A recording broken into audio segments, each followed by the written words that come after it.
Halo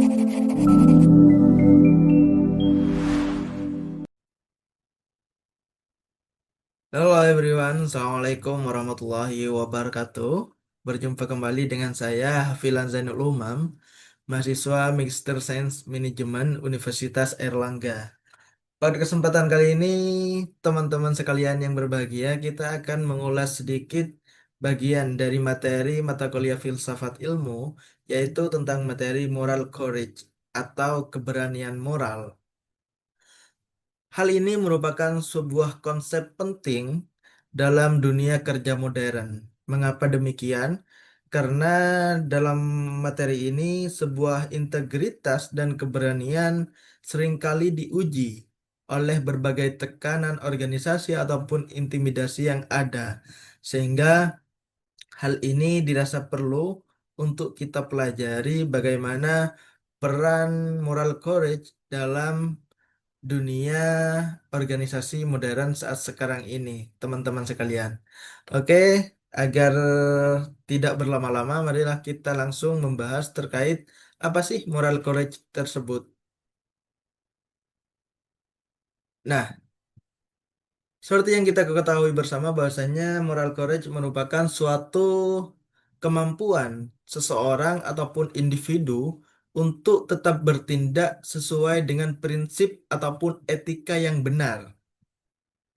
Dalam hal ini, meskipun hal itu beresiko, baik secara sosial ataupun secara profesional, sebagaimana yang saya sudah sampaikan di pengantar tadi, bahwasanya dalam dunia organisasi modern saat sekarang ini, moral courage ataupun keberanian moral ini sangat penting karena tidak semua pemimpin dalam dunia organisasi itu bisa bersikap etis dan banyak suara-suara karyawan itu seringkali terbungkam oleh adanya budaya organisasi ataupun tekanan sosial.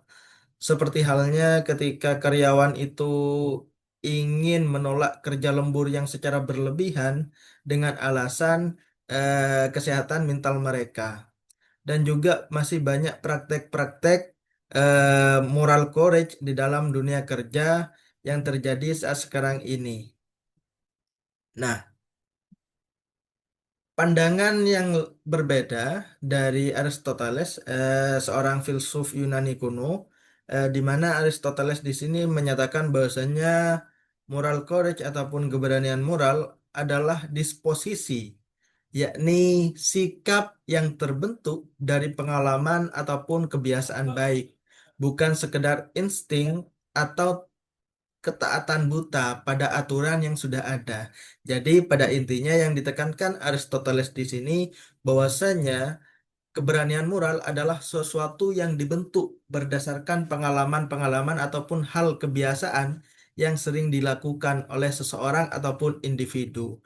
Sehingga nantinya dari kebiasaan-kebiasaan baik tersebut akan memunculkan ataupun akan menimbulkan yang namanya keberanian moral dalam diri seseorang ataupun individu tersebut. Nah, seperti yang sudah dijelaskan tadi bahwasanya dalam melakukan ataupun tindakan keberanian moral ataupun moral courage di sini nantinya juga akan ada yang namanya tekanan ataupun intimidasi dari beberapa pihak yang tidak sejalan dengan apa yang kita lakukan ataupun dengan moral courage yang kita terapkan. Karena tidak semuanya orang-orang di dalam organisasi itu selalu ingin melakukan hal-hal yang sesuai dengan etika. Akan tetapi yang terpenting bagi mereka kalau berbicara dalam konteks organisasi di sini, teman-teman yang terpenting bagi mereka adalah laba. Kadang dengan cara-cara yang salah, yang tidak sesuai dengan etika, tetap mereka lakukan demi laba yang besar. Nah, di sini peran moral courage itu untuk hadir, untuk menjaring ataupun memfilter hal-hal yang tidak sesuai dengan etika tersebut. Nah, akan tetapi dalam pelaksanaannya ini pasti banyak tekanan ataupun intimidasi yang akan muncul bagi seseorang yang menerapkan moral courage tersebut. Seperti halnya dikucilkan dan lain sebagainya. Sehingga pandangan Kider di sini, Kider menyatakan ada tiga unsur di dalam yang penting dalam moral courage tersebut. Di mana ketiga unsur tersebut, yang pertama adalah komitmen pada prinsip moral. Orang yang ingin menerapkan moral courage tersebut harus mempunyai komitmen terhadap prinsip moral yang benar ataupun prinsip moral yang seharusnya dilakukan dan etika yang diterima oleh banyak orang. Nah, yang kedua, prinsip yang kedua adalah kesadaran akan adanya bahaya. Ya, seperti yang sudah dijelaskan tadi bahwasanya ketika kita ingin mengatakan suatu hal yang benar dan itu ditantang oleh banyak orang karena situasi ataupun budaya yang ada dalam suatu organisasi tersebut sudah cenderung melakukan hal-hal yang buruk, akan tetapi kita ingin menyatakan suatu kebenaran, maka hal yang dikhawatirkan nanti akan ada bahaya terhadap diri kita yang ingin melakukan moral courage. Bahaya tersebut bisa berupa eh, pengucilan, intimidasi, bahkan yang terburuk nanti kita dikeluarkan dari organisasi tersebut karena tidak sejalan lagi. Dan kita berpegang pada suatu hal yang kebenaran tersebut. Jadi unsur yang kedua yaitu kesadaran akan adanya bahaya yang perlu dipegang, yang perlu diperhatikan oleh orang-orang yang ingin menerapkan eh, moral courage tersebut. Nah, unsur yang ketiga menurut Kider di sini adalah daya tahan menghadapi resiko.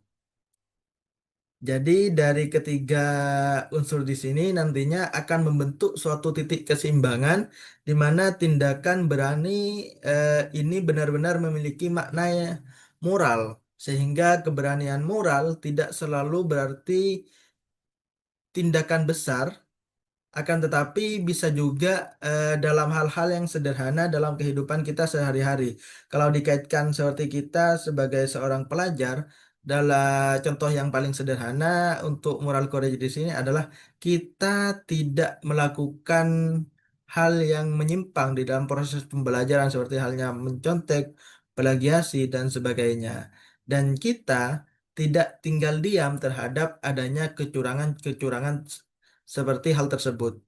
Jadi kita berani speak up, kita berani menyampaikan bahwasanya terjadi suatu kecurangan dalam proses pembelajaran akademik, sehingga kita di sini bisa menerapkan moral courage tidak dalam skala yang besar, akan tetapi juga dalam kehidupan kita sehari-hari kita dituntut untuk bisa menerapkan moral courage tersebut. Nah, untuk selanjutnya, bagaimana ketika keberanian moral ataupun moral courage di sini dikaitkan dengan suatu penelitian ilmiah ataupun penelitian dalam bidang akademik. Jadi, dalam suatu penelitian terkait keberanian moral di sini merupakan suatu hal yang tidak mudah untuk dilakukan karena ada beberapa alasan. Yang pertama, setiap situasi itu bersifat unik. Terus yang kedua yang melatar belakangi hal ini sulit untuk dilakukan yaitu responden sering tidak menyadari alasan moral di balik tindakannya. Dan alasan yang ketiga adalah tindakan etis sulit diamati secara langsung. Sehingga hal itu menjadi penyebab metode penelitian biasa seperti kuantitatif tersebut dirasa masih kurang efektif untuk memahami dimensi personal dan juga intuitif dari keberanian moral tersebut. Sehingga eh, dari hal ini muncul yang namanya naratif research, di mana ini suatu pendekatan penelitian yang menggunakan pendekatan kualitatif, di mana pendekatan naratif research di sini digunakan untuk menggali cerita nyata para profesional, di mana peneliti nanti memberikan ruang bagi responden untuk menceritakan bagaimana pengalaman moralnya secara bebas. Melalui cerita, peneliti bisa memahami makna, nilai, dan proses batin yang mendorong seseorang bertindak berani. Akan tetapi yang perlu menjadi catatan teman-teman sekalian, bahwasanya dalam proses naratif riset di sini tentunya memiliki beberapa kelebihan dan juga kekurangan. Nah, saya di sini akan berbicara masalah kekurangannya terlebih dahulu. Jika dibandingkan antara kan narrative research ini adalah penelitian kualitatif, jika dibandingkan dengan penelitian kuantitatif. Masalah kekurangan yang pertama untuk narrative research di sini biasanya ini tidak bisa digeneralisasikan, berbeda dengan penelitian kuantitatif. Hal ini dilatar belakangi karena pada narrative research di sini jumlah responden ini cenderung lebih sedikit, sehingga tidak bisa dilakukan generalisasi seperti pada penelitian kuantitatif. Akan tetapi, teman-teman sekalian, eh, hal ini nantinya justru akan memiliki keistimewaan tersendiri dalam analitik riset karena dengan responden yang sedikit nantinya akan mendapatkan suatu pemahaman ataupun suatu hasil penelitian yang lebih mendalam karena prosesnya yang dilakukan ini cukup panjang dan juga memakan waktu. Nah, sehingga antara kekurangan dan kelebihan ini bisa diseimbangkan. Jadi itu adalah sedikit perbedaan antara kuantitatif dan naratif riset dengan kualitatif tersebut. Nah, jadi sehingga pada akhirnya penelitian naratif di sini nantinya akan membantu kita untuk bisa memahami bagaimana suatu intuisi, pengalaman, dan konteks sosial dapat membentuk suatu keberanian moral dalam diri seseorang ataupun individu. Ya, seperti yang saya sampaikan tadi, meski hasilnya tidak bisa digeneralisasikan seperti penelitian kuantitatif, namun metode ini menawarkan terkait kedalaman makna dan pemahaman manusiawi yang sangat berharga. Jadi, itu adalah sedikit perbedaan antara bagaimana penelitian kuantitatif dengan penelitian kualitatif, yang mana hal ini difokuskan pada naratif riset tersebut.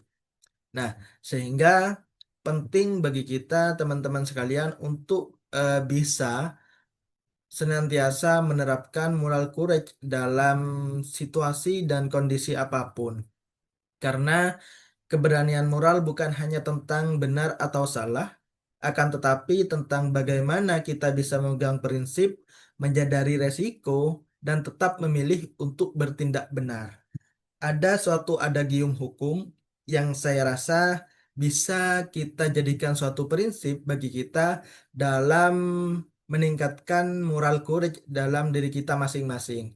Adagium hukum tersebut berbunyi Fiat Justitia Ruat Caelum, yang mana artinya sekalipun langit akan runtuh, sekalipun bumi akan hancur, keadilan harus tetap ditegakkan.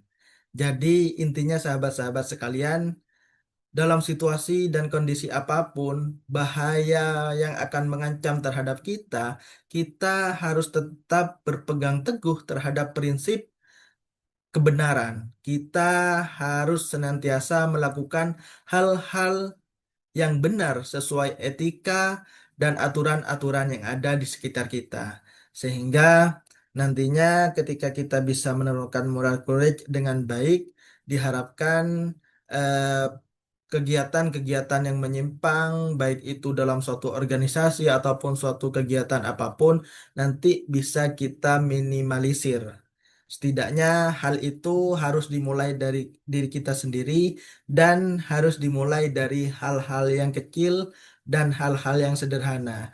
Karena dengan hal-hal yang kecil dan sederhana tersebut nantinya akan bisa menjadi tindakan-tindakan yang lebih besar. Mungkin hanya itu yang dapat saya sampaikan pada kesempatan kali ini. Yang terpenting tetaplah bertindak benar, tetaplah berada di jalan yang lurus sekalipun banyak ancaman-ancaman yang datang terhadap kita. Akhir kata, wallahul muwaffiq ila aqwamit thoriq. Wassalamualaikum warahmatullahi wabarakatuh.